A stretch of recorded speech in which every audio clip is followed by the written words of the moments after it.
네, 지금까지 대선 수혜주로 불리던 건설주가 원자재 가격 인상, 분양시장 침체 여파로 하락세를 걸었습니다. 그래도 최근에 대형 원자력 발전소나 중동 산유국 공사 수주에 대한 기대감이 나오고 있는데요. 이러한 건설주들 성장 동력을 찾을 수 있을지 오늘 이종근 시사평론가 모시고 이야기 들어보겠습니다. 안녕하십니까? 네, 안녕하세요. 네, 오늘은 또 건설주에 대한 이야기 한번 해보겠습니다. 네네. 일단 종합심사 낙찰제라는 제도부터 한번 짚어볼게요. 네네. 이 제도가 건설사의 공사 수행 능력을 잘 구별하기 위해서 만들었던 제도인데 그렇습니다. 원래 취지랑은 다르게 기술력이나 실력이 아니라 운에 따라 좀 좌지우지 된다고 해서 운찰제라고도 불린다고 하던데 네네. 어떤 사례 때문에 이렇게 좀 불리게 됐을까요? 이를테면 가장 좀 최근에 공공공사 입찰을 한번 살펴보면 지난해 7월입니다. 네.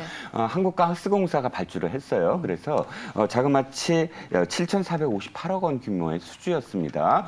우리나라 대형 건설사들이 거의 다 참여를 했어요. 네. 그런데 이 내용을 보면 충남 당진의 액화천연가스 LNG 저장 탱크 입찰인데요. 두산중공업이 선정이 됐습니다. 그런데 그 안을 들여다보니까 현대건설, 포스코건설 이렇게 7개사가 다 참여를 했는데 7개사의 가장 이 입찰가의 평균가에 근접한 가격을 써낸 두산중공업이 낙찰이 된 겁니다. 즉 기술력보다 중간값 맞추기가 당락을 가르는 운찰제였다라고 이제 건설사들끼리 이야기를 하는데 네. 이 경우만 해당되는 게 아니었습니다. 공공공사 입찰 쭉 들여다보면 정부 세종 신청사도 그렇고요. 산청에서 신안국도건설이라든지 또는 울산 북신항 부두 건설 역시 이렇게 운찰제로 다 낙찰이 됐다라는 그런 지금 기록이 남아 있습니다. 네, 이렇게 운찰제로 불릴 수밖에 없는 이유가 애초에 이 입찰제도가 만들어질 때 의도와는 다르게 적용되고 있기 때문이 아닌가 싶은데요. 네.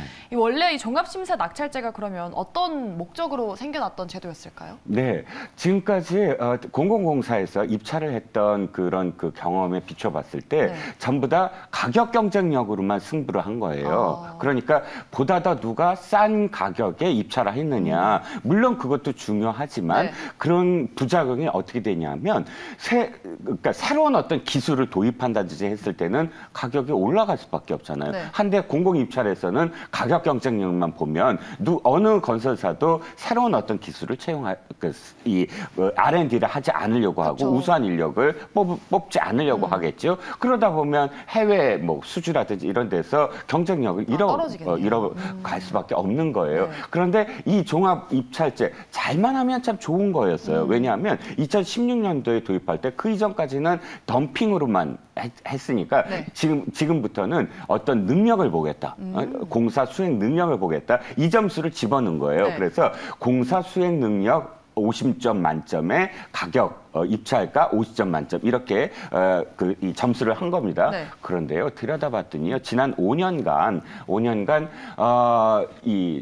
지금 참여하고 또 낙찰을 받았던 그런 건설사 2곳 중 한 곳이 무조건 수행 능력이 다 만점이었어요. 어떻게 그랬을까요? 그러니까 이 변별력이 없는 거예요. 즉 이것을 좀 더 들여다보고 등급을 매겨서 이런 거는 훨씬 더 높은 어떤 점수를 줘야 되겠다. 이런 게 아니라 거의 변별력 없이 만점을 다 줘버리는 그런 관행이 계속 이어져 왔다는 겁니다. 그래서 언제나 만점을 받는 그러니까 수행 능력은 다 똑같은 어떤 상황 속에서는 역시 예전과 같이 가격 보고 결정을 하는 그런 상황이 계속 되풀이될 수밖에 없었다는 겁니다. 네. 그래서 기재부가 2019년도에 건설산업 경쟁력 강화, 향상 방안을 내놓고 이래서는 안 되겠다.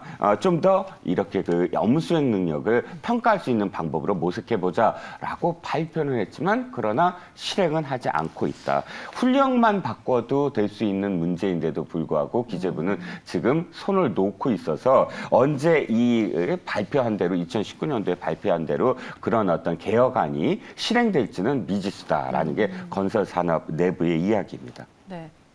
이렇게 공공공사 입찰 제도의 허점이 결국 건설사의 역량 악화로 좀 이어지고 있다는 지적이 나오고 있지 않습니까? 네. 그런데 이뿐만 아니라 건설업종에 실질적으로 도움이 되지 않는 제도들이 많이 있다고 하던데요. 네. 해외 경쟁력을 아무래도 좀 떨어뜨리는 요인이 되지 않겠습니까? 그렇습니다. 건설업계에서 가장 지적하는 게 칸막이에요. 어떤 칸막이냐면 네. 60년 동안 계속되고 있는 칸막입니다. 즉, 이 법 제정 이후에 60년 동안 이어져 오는 건 시공과 설계예요. 외국 같은 경우는 시공과 설계를 함께하는 겸업하는 회사들이 경쟁력이 있습니다. 네. 그런데 우리는 설계는 무조건 건축사가 해야 된다. 그래서 건축사 사무소를 둬야만 한다라는 그런 건축사법 시행령 때문에 네. 이 시공하는 쪽에서는 설계 쪽을 전혀 하지 못하는 상황이에요. 네. 그런데 문제는 이겁니다. 수익성이 굉장히 높은 해외 건설 수주 중에 PM이라고 해서 설계, 구매, 감리, 뭐 조달, 시공 이런 것들을 종합적으로 수주하는 그런 부문이 있는데 네. 우리나라 건설사들은 설계 경험이 별로 없다 보니까 네. 아예 도전장조차 내밀지 못하고 있다는 겁니다.